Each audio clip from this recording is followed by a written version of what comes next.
2028년이 되면 지금의 객관식 시험이 수능 시험이 논술 시험으로 바뀐다고 합니다. 여러분, 이 이야기가 과연 사실일까요? 또 사실이라면 우리는 어떻게 준비해야 되는 걸까요? 반갑습니다. 최성호입니다. 수능 시험이 논술 시험으로 바뀐다? 좀 허무맹랑한 이야기인 것 같지만 굉장히 신빙성 있는 이야기이고 저희가 주목해 봐야 될 이야기입니다. 또 설령 수능 시험이 그렇게 바뀌지 않는다 하더라도 이런 논의가 왜 나왔는지 또 어떤 내용인지 우리는 알고 있어야 될 필요가 있을 것 같아요. 그래서 제가 영상을 준비하게 됐습니다. 제가 좋아하는 6화 원칙에 따라서 이 수능 개편 또 논서술형 수능 제도의 도입이라고 하는 이야기가 어떤 것인지 한번 설명을 해 드리도록 하겠습니다. 먼저 무엇을부터 설명해 드려야 될 것 같은데요. 말 그대로 수능 제도의 개편 이야기입니다. 지금은 수능 제도가 어떻죠? 객관식 시험이죠? 암기해서 보는 거고요. 주입식으로 교육받은 내용이죠.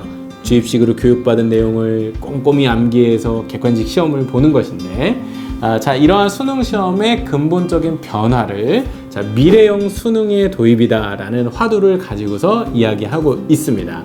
자, 그리고 이 수능 시험 제도의 변화는 이따가 살펴보겠지만 절대평가로의 도입, 즉 수능 시험이 하나의 어떤 최종적인 학생들을 평가하는 기준이라기보다는 대학에 입학하기 위한 자격고사 형태로 변화하는 하나의 과정으로 보시면 되는데 이것이 바로 미래형 수능, 즉 논서술형 수능으로의 변화의 내용이 되겠습니다. 자, 그러면 이 이야기는 누가 했을까요? 바로 교육부에서 나온 이야기입니다. 누군가 교육 전문가가 그냥 한 개인의 의견이 아니라 공식적인 책임을 가지고 있는 교육제도 개혁의 가장 중요한 주체 중 하나인 교육부가 이 이야기를 하고 있는데요. 지난달 말에 이 교육부에서 공식적인 발표가 있기 전에 사실은 사회관계부처 장관님들의 회의가 있었어요. 그 회의에서 먼저 이 이야기가 다뤄졌다고 합니다. 즉 사회의 장기적인 어떤 변화 방향을 논의하는 자리에서 교육의 아주 중요한 현안 중에 하나가 바로 수능제도의 개편이다라는 이야기였고 그 방향은 논서술형 평가로의 변환이다 라는 이야기가 주고받아졌다라는 것이죠.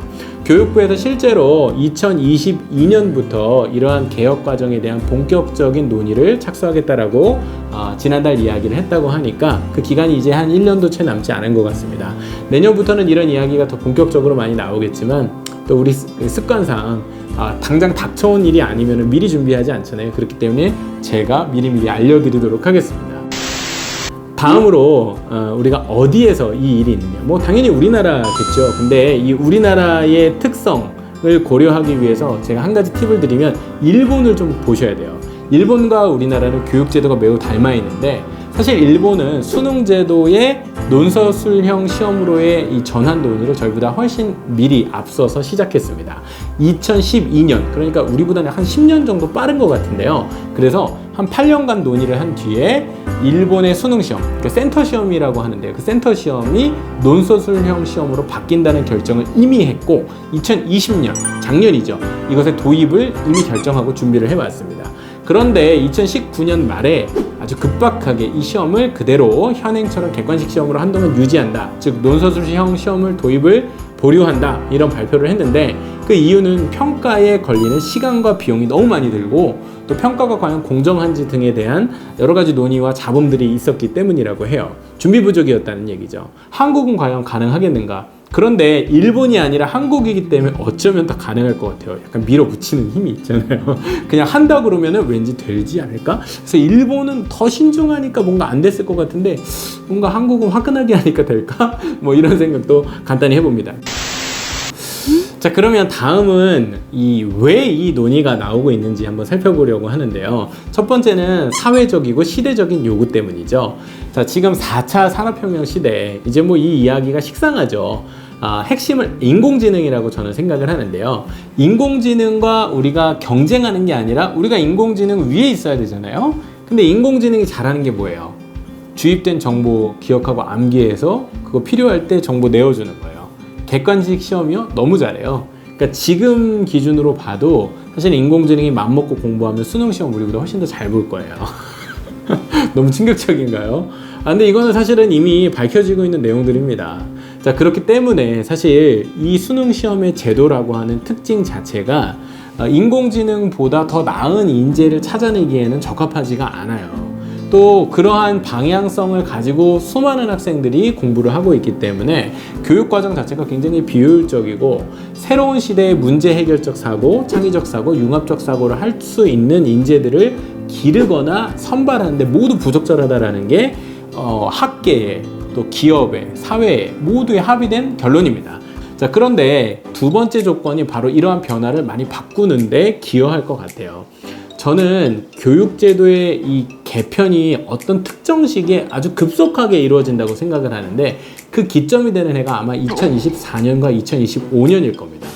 2024년부터는 2022 개정교육과정이 도입됩니다. 즉, 이 2024년부터는 우리 초등학생들부터 교과서가 다 바뀌게 돼요. 이때부터는 이제 그 주입식, 암기형으로 지식을 넣어주는 형태의 교과서가 아니라 질문형 교과서로 바뀌게 됩니다.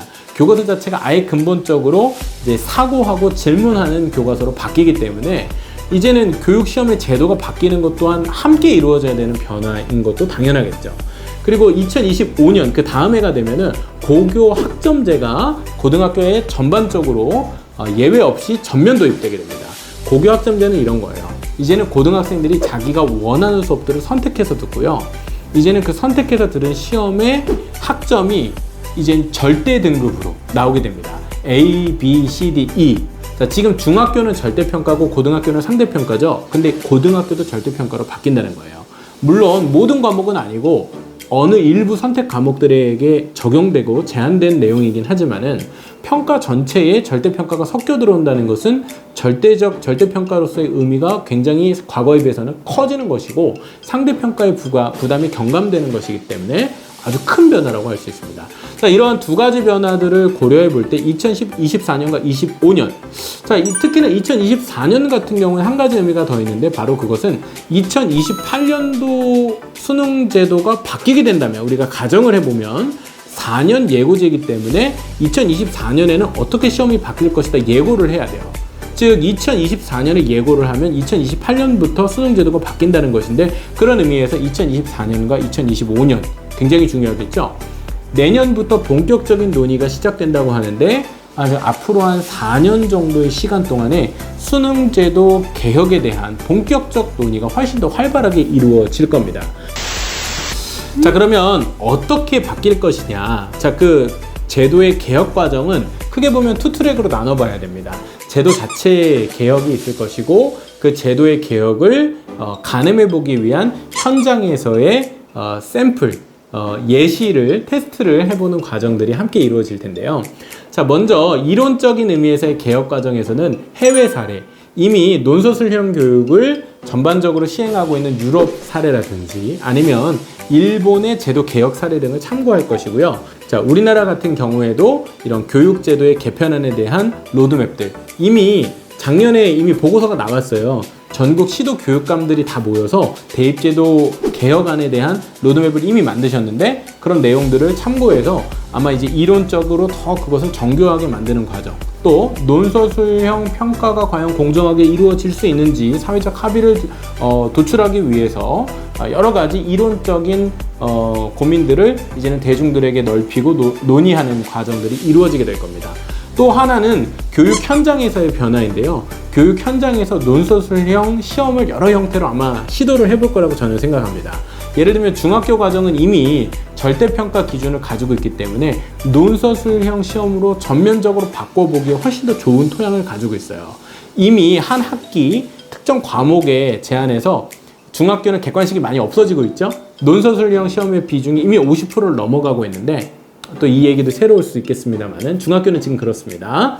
자유학기제 학년제 플러스 논서술형 시험의 확대라고 하는 화두가 중학교에선 이미 만연해 있기 때문에 이것이 고등학교 상황으로만 좀 더 확장된다면, 자, 아래로 내려간다면 이것이 초등학교 시기에도 접목될 수 있다면 이런 논의가 이제 더 활발하게 일어날 거라고 생각하는데, 이러한 논서술형 도입의 가능성을 교육 현장에서 테스트해보는 일들이 이 시기 동안 함께 일어날 거라고 생각합니다. 자, 이상 6화 원칙을 통해서 이 논서술형 시험으로의 수능제도 변화, 개혁안에 대한 이야기를 한번 검토해 봤는데요. 물론 판단은 여러분 몫입니다. 과연 제도가 바뀔지 혹은 바뀌지 않을지. 저는 어느 쪽이든 상관없이 이런 논의 자체가 중요하다고 생각합니다. 왜냐면 우리 교육 자체가 어떻게 바뀔지, 또 넘어서는 우리 사회가 어떻게 변화되고 있는지를 반영하고 있는 고민이기 때문에 그렇습니다. 자, 도움되셨기를 바라고요. 저는 또 유익한 정보로 찾아뵙도록 하겠습니다. 감사합니다.